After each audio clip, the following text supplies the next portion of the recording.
Hi, everybody. I'm Amanda. Most of you know me as sister. I'm Glennon's sister and general counsel for Together Rising. I'm here with Liz Book with Together Rising. We are in Mexicali on the border, on the Mexican side of the border with the U.S.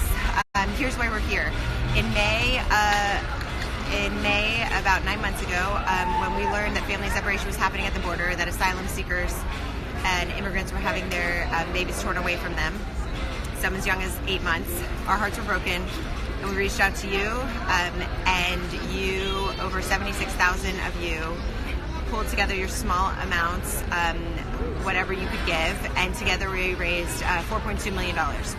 Every penny that we received from that, we gave to on-the-ground warriors who were activating around making sure these families got back together, making sure they had the support they need, making sure they had the protection they need, and reunifying families.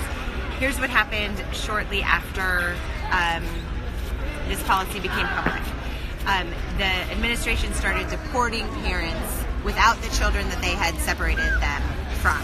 So children were detained in certain places, parents were detained in other places.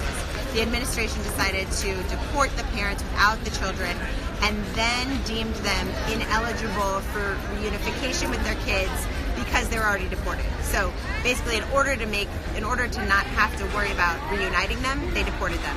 In many of these cases, what happened was the parents were told, if you voluntarily sign this deportation order, that's the only way you're going to see your kid again because we already deported your kid.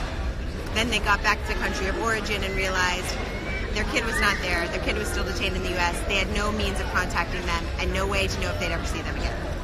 When this happened, there was about 90 families that were deemed a lost cause because there was no phone numbers for them.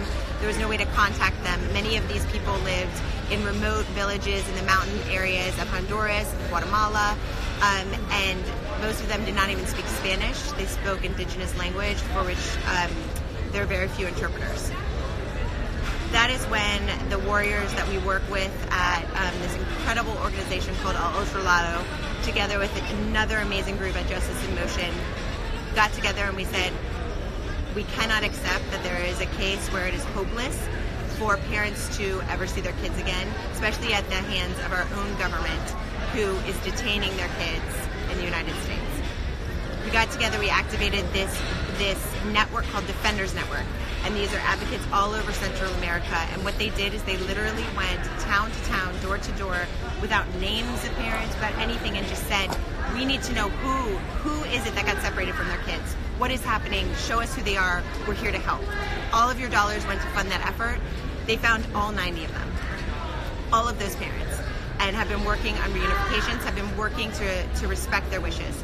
We're here today in Mexicali because there are 29 families who are facing the impossible decision of, do I never see my child again? Do I choose to leave my child in the United States and never see them again and force them to be raised in a new land with no one? Or do I have them sent back to the place that I was so desperate to escape that I fled and left everything to try to make a better life in America?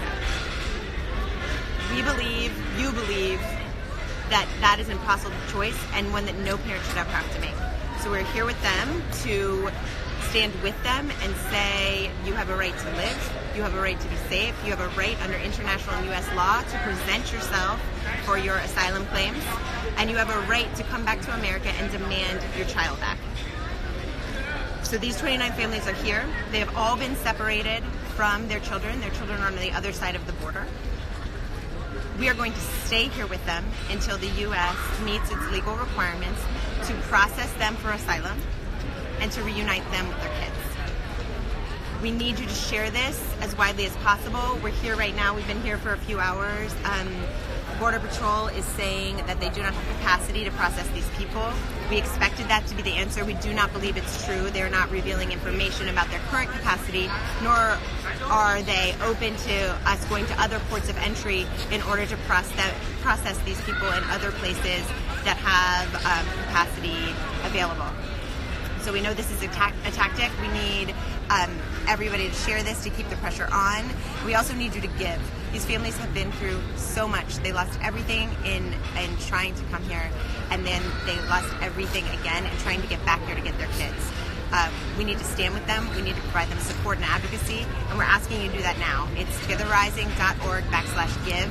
Every cent that you get, that we receive from you, is going to serve these families. Togetherrising.org/give. Please stand with us. We know you're standing with these people. There are mothers breastfeeding behind me that have been waiting 9 months to reunify with their other kids. There is a family that I just spoke to. The 2 of the kids are with their mom. The son who crossed over with them 9 months ago has been separated from them for 9 months. They say he's in a place called New York, okay? These families, they belong together, and we need to bring them back together. Thank you. We're going to keep you updated all day.